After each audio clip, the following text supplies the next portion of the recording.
Imagine mastering archery so completely that even Arjuna would tremble at your aim. Imagine doing it without a guru, without a school, without lineage or privilege, only belief. And then imagine the day your guru finally acknowledges you, he asks for your right thumb as payment. And you obey, without hesitation. This was Eklavya, the Nishada prince, whose devotion became his downfall. What Dronacharya did to him remains one of the Mahabharat's darkest truths. What if devotion itself could be turned into a weapon? Eklavya was born to Hiranyadnus, leader of the Nishadas, fearless forest warriors who lived by instinct sharper than any scriptural training. Though outside the Kshatriya Varna, their courage rivaled any kingdom. From childhood, Eklavya's arrows flew straighter than anyone in his tribe. The forest seemed to speak to him. Every rustle, every shadow, every distant cry became part of his training. He wasn't just skilled, he was attuned to the heartbeat of nature itself. With nothing but talent, innocence, and a dream burning bright, he walked to Hastinapura, hoping the greatest teacher in Bharatvarsh would see his worth. The royal Gurukul thundered with training, Arjuna's practiced elegance, Bhima's raw power, Duryodhan's pride. Eklavya watched in awe. He bowed deeply, hands trembling with hope. Teach me archery, Gurudev. I seek only knowledge. For a moment, Dronacharya saw the fire in the boy's eyes. But training in Hastinapura wasn't just martial, it was political. It preserved hierarchy. And hierarchy had no place for a Nishada prodigy. Drona's voice hardened. I only teach Kshatriyas. You are not one of them. Return to your forest. It was rejection delivered with calm cruelty. Eklavya turned away slowly, feeling the weight of a world he had never been allowed to enter. Behind him, the princes whispered, not out of malice, but out of conditioned superiority. Eklavya walked back to the forest without breaking. If a guru would not be given to him, he would make one.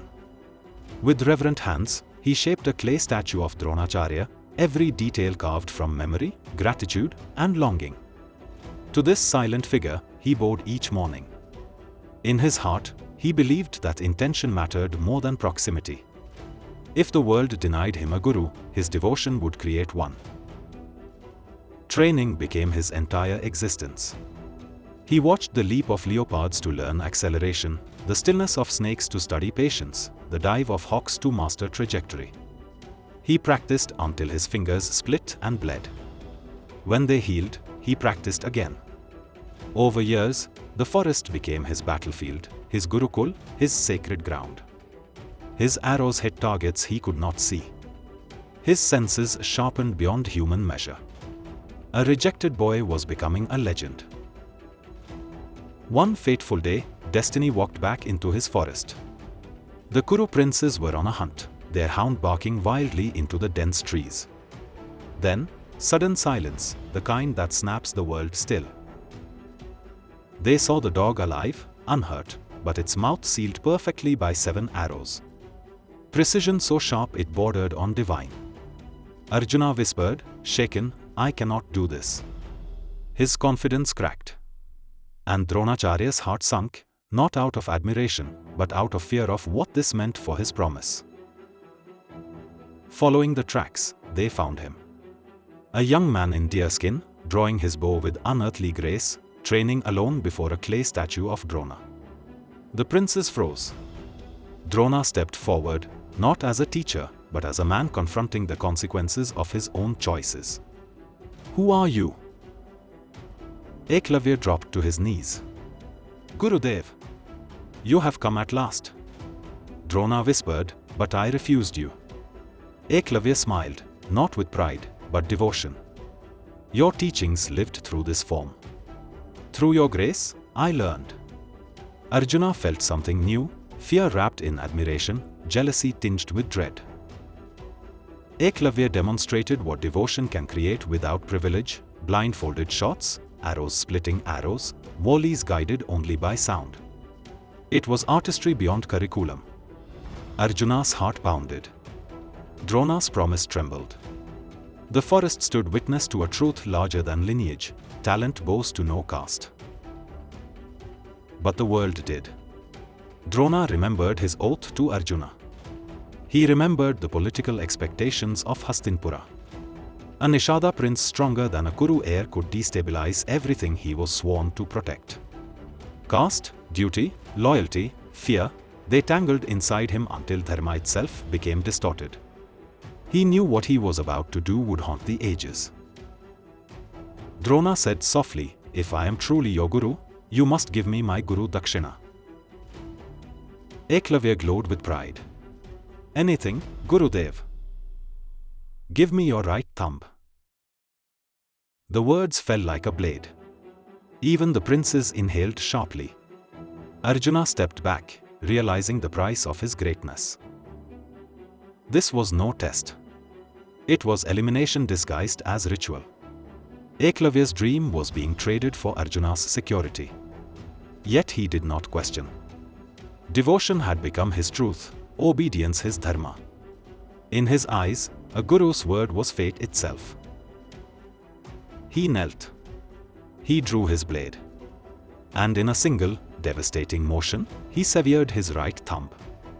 Pain surged, blood flowed, but he did not cry. He placed the thumb in Drona's hands. "Here is my dakshina, Gurudev." His voice did not tremble. Only his destiny did. Dronacharya accepted it silently: teacher, protector, betrayer. Arjuna looked away, unable to face the cost of his own ascent. Merit had bowed before hierarchy. And tradition had swallowed justice whole.